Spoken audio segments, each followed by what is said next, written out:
Hi Mrunal, hi Vijay, hi Bujji. నేను బుజ్జి అనాలో పరిశ్రమ అనాలో ఇదో కన్ఫ్యూజ్ ఉంటుంది. Family star and family starry. Star only, sir. You can call me the moon also. అంటే ఈ ఫ్యామిలీ స్టార్ కథ నీకు ఎక్కడ ఇన్స్పైర్ అయ్యావు? నేను ఇది ఒక అంటే ఎప్పటి నుంచో ఒక ఐడియా ఉందండి నాకు. లైక్ అంటే నేను స్ట్రగ్లింగ్ ఫ్రమ్ చదువుకున్నప్పటి నుంచి, తర్వాత ఇక్కడ ఏడీగా ఉన్నప్పుడు, తర్వాత మన ఎస్విసిలో వర్క్ చేసినప్పుడు, ఓహో మేము కూడా ఇన్వాల్వ్ అయినాం. సో అలా కొన్ని లైఫ్లో కొన్ని ఉండేవి. లైక్ అదే ఇప్పుడు బంక్కి వెళ్ళినప్పుడు కంప్లీట్గా ఫుల్ ట్యాంక్ ఎప్పుడు అవుతుందా అసలు కాన్ఫిడెంట్గా, అసలు ఒక మంత్ అంతా అసలు ఆల్మోస్ట్ ఒక 1 month అంతా ఈ ఎఫ్ మీద ఉండి నాది అంటే ఎంటీ ఫుల్ అని ఉంటుంది. సో అది బండి అలా నడపగలనా ఎప్పటికైనా. నాకు ఫస్ట్ ఈ కథ రాయడానికి ఆ బైక్ది ఇన్స్పిరేషన్ అనమాట. సో ఒక మిడిల్ క్లాస్ గై అంటే ఆడు ఫుల్ ట్యాంక్ కొట్టిస్తే అంటే వాడికి ఉండే కాన్ఫిడెన్స్ వేరే. అంటే నేను ఎప్పుడైనా ఒక 200, 250, 300 రూపీస్ పెట్రోల్ వేయించినప్పుడు నాకు ఒక ఫీలింగ్ ఉండేది, అమ్మ ఒక 10 days మనల్ని ఎవడో ఏం చేయలేడు ఈ ప్రపంచంలో. అది అసలు ఈ క్యారెక్టర్ అందరికీ ఉంటుంది కదా. సో అని ఇంకా నా పర్సనల్ లైఫ్ని, నా జర్నీ ఏదైతే ఉందో లాస్ట్ 20 years, నా ఇన్నర్ ఫీలింగ్స్ ఏవైతే ఉన్నాయో, సో అవన్నీ కలిపి ఈ కథలో ఒక క్యారెక్టర్ అనుకొని, సో ఈ గోవర్ధన్ క్యారెక్టరు ఒకటి అనుకున్నా. సో మనం గీతా గోవిందం చేసినప్పుడు లైక్ అంటే నిన్ను చూసినప్పుడు మళ్ళీ నాకు నీ గురించి కూడా తెలుసు. లైక్ గోవర్ధన్ గారు కానీ, తర్వాత మదర్ కానీ, ఆనంద్ కానీ, తర్వాత రాజు గారి గురించి తెలుసు. నేను ఇంతకుముందు వర్క్ చేసిన ఏడీలు కానీ, సో ఓవరాల్గా నా చిన్నప్పుడు చైల్డ్హుడ్ ఫ్రెండ్స్ కానీ, సో అందరం ఆ జోన్ నుంచి వచ్చిన వాళ్ళమే.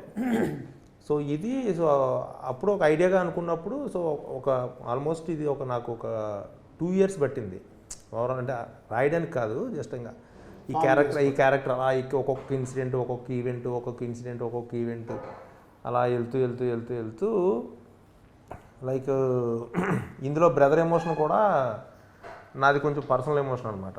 అంటే ఇందులో బ్రదర్ ఇది ఒక ఇన్సిడెంట్ ఉంటుంది.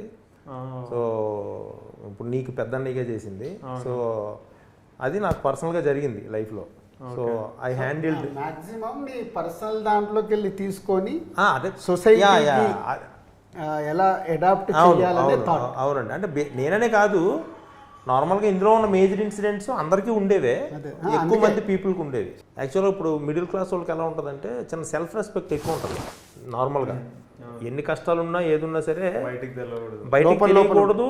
ఒకవేళ ఇన్ కేసు అంటే మన కాన్ఫిడెన్స్ ఎలా ఉంటుందంటే, ఒకవేళ ఎవరైనా ఏదైనా మనకి అంటే లైక్ ఏమన్నా అడిగినా సరే మనం ఉన్నప్పుడు ఇచ్చేస్తాంగా, ఏం అలాగా చిన్న మరీ కిందకి వెళ్ళిపోయి మరీ ఇందులో కూడా కిషోర్ అంటే ఏంటి ఎలా నించోవాలో అప్పుడు చెయ్యి ఆ సీన్ ఉంది కదా. సో ఇవన్నీ ఏంటంటే ఆ ఇంటర్నల్గా వచ్చినవే ఇవన్నీ. సో అంటే అదైనా చేస్తాను తప్పితే నేను ఇలా ఉండను అనేది. సో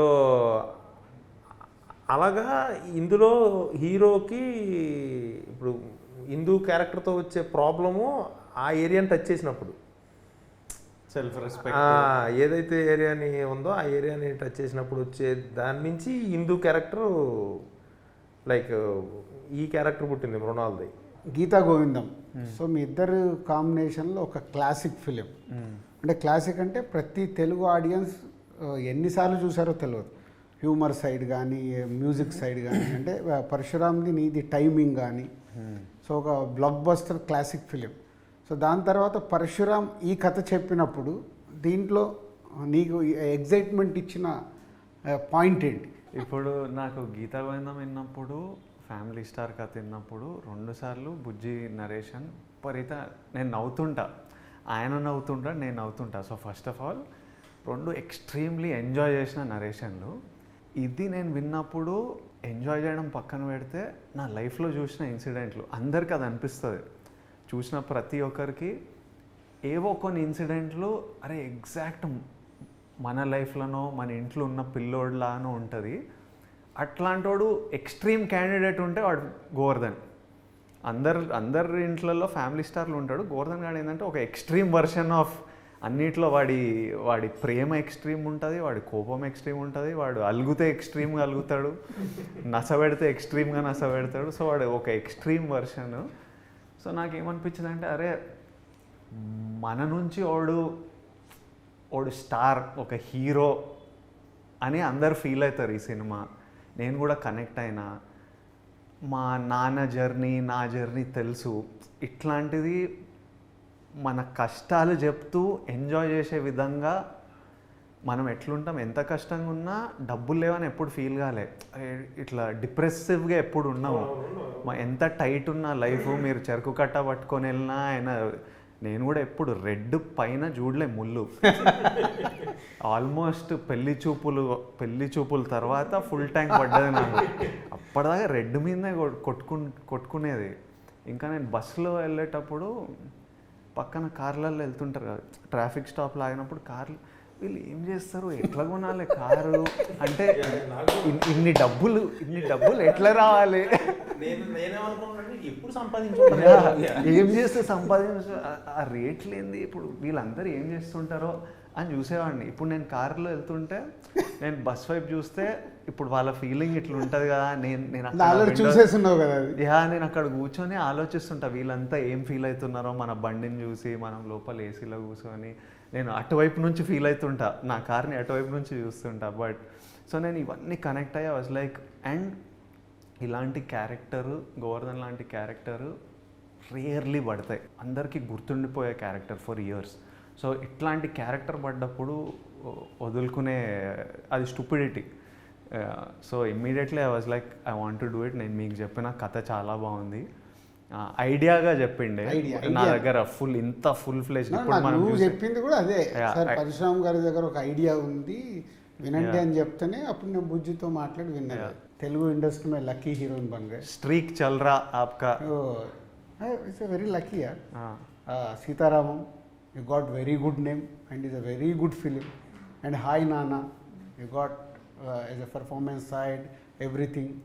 तो एक ब्लॉकबस्टर, एक हिट के बाद तीसरा फिल्म भी लकीली ढूंढ के आपका हाथ में आ गया. ढूंढ के क्यों बोलता हूँ, ढूंढ के बोलता 1 2 3 ऑप्शन में मृणाल भी था हमको जब फाइनल करने में. डायरेक्टर ऑप्शन दिया 1 2 3.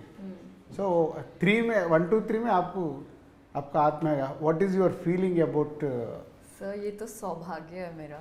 Oh. But honestly I was very scared to be a part of this film because this genre I've never touched.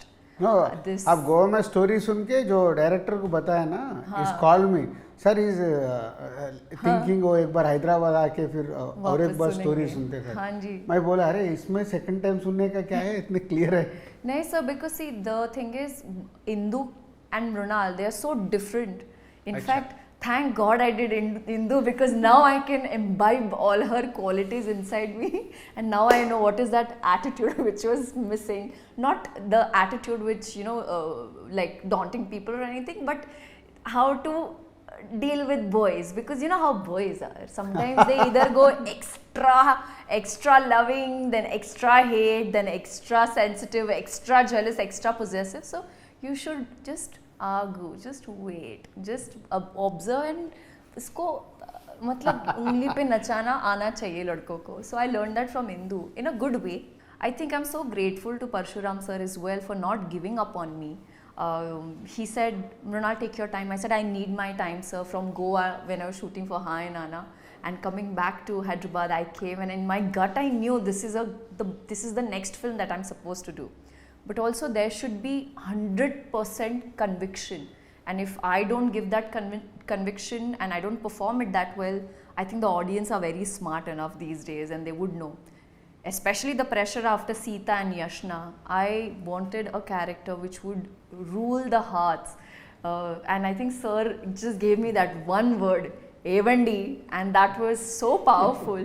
And till today, even since the teaser has released, even at the airport, people are like, Evandi, and I look at them and I'm that like, will oh be God. the mannerism for next 1 year. That is the mannerism. Yeah, that so is just not going to leave me. The way he's written the film, the way he's done the choreography, the body language, I could never imagine me doing that earlier in my 10 years of my film career. So Indu is extremely special. I got a chance to have this beautiful bond with Govardhan's family and Govardhan. Bama is one of my favorite rock star, which I'm sure you guys will see and enjoy her the most. It was a fun ride.